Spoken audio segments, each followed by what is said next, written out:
This is Ambrosia. She's the biggest girl.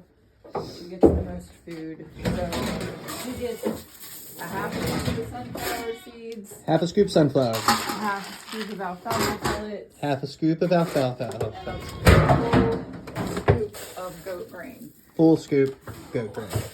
And we'll make sure that all this stuff is really full. This is pig grain. This is the one thing in here that the goats cannot have. Okay, so this is the milking stand that usually everybody goes on. She goes up top. The other two go on the lower rung. You don't actually have to head gate her, but maybe you should just, since she's not. Here's. Oh, so rag, spray. I always keep this spray hanging here. But just to get her cleaned off. This spray is really cold right now. Just get her cleaned off real good. And we keep the rags. So the rags will be A whole bunch of them I'm putting right we'll here. put more into before you come. Okay, so then I use this bucket just to like get them started into.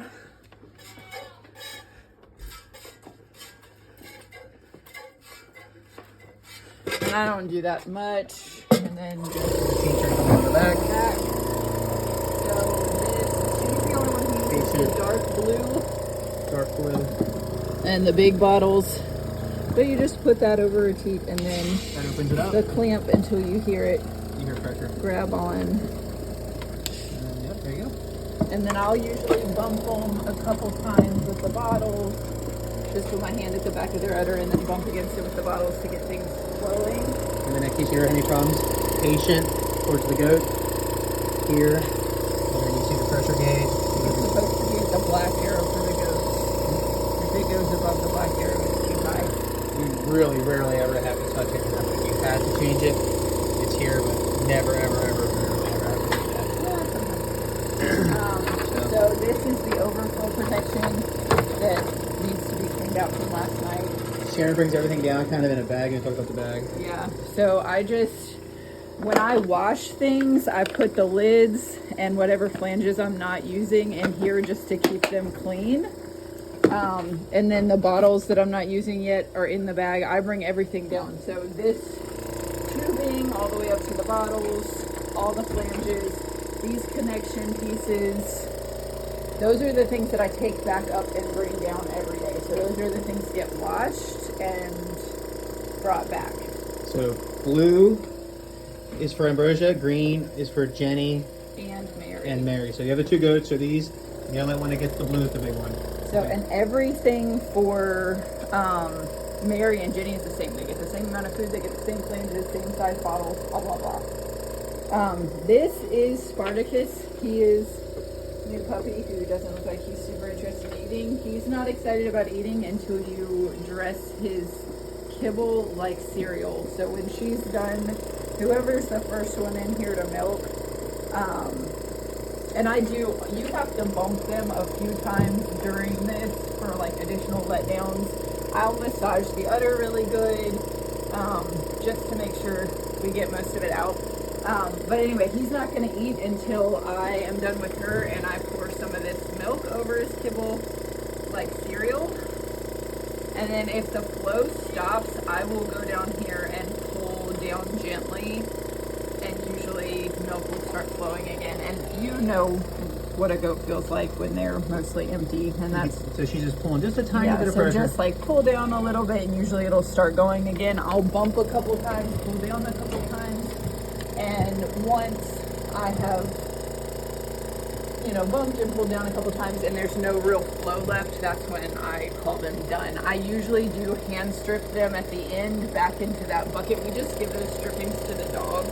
Yeah, so that bucket there, this metal bucket goes right to the dogs. But yeah, so that's it. Like I'd say she's pretty close to done. Yeah, so that was like 3.5 minutes of milking maybe. Yeah, it's not, the machine does a pretty good job. She holds back a little bit. She's kind of, and in the evening, honestly, you can let Esme nurse her out, and I can show you through Sharon that. closes them up. So to end the suction, you just close these clamps, and then use your thumb to pop the clean off, I bumper again. This part's probably unnecessary, but I'm not ready for their milk supplies to drop yet. And then I just kind of milk her out until I can't get anything else in the bucket. And she has some extra little, she must have gotten scratched by something because she's getting spraying a little funny. And I just do that on both sides. I'm kind of neurotic about getting all the milk out because I definitely don't want infections or anything. And I'll go back and forth a couple times. Sorry, this is ending up to be a longer video than you probably want to watch. But I do the same procedure for everybody. It's just the difference in the amount of food and what flanges and bottles you use. So she's done. We use this at the end. Shake it up. I think you had said you use this. She doesn't love it. Nobody does because it's cold. Just spray them real good with that. You gonna pour some milk on this doggy dish? And then hopefully this will get him interested in eating. He's only like 12 weeks, so he's just kind of... No, he's 14 weeks. 14 weeks. Now he's like... Now he'll think about it. There you go. So... generally, he should eat almost everything you give him. Well, and I'll have a paper with like amounts for everybody. So like what Ambrosia gets, what Mary gets, what Jenny gets, what Spartacus gets, what Willow gets, everybody. You'll have like amounts. We're not expecting you to have to watch a video every day. That would be obnoxious. But just to kind of show you how we do things. Yeah, and then the girls are pretty good with him, but we try to like keep him separated from them when they're eating because they're also new. And they're not trained to, yeah, we do not feed him with them. They can eat together. He cannot eat with them because they will, if he goes near their food dish, they get really upset with him. So he eats when I milk, morning and evening. And then she's still eating over here, so.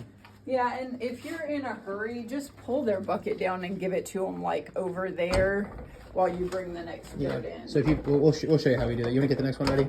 Yeah. So This guy, so we keep it fast. You probably want to like break the video at this point and we'll start again because that's really long.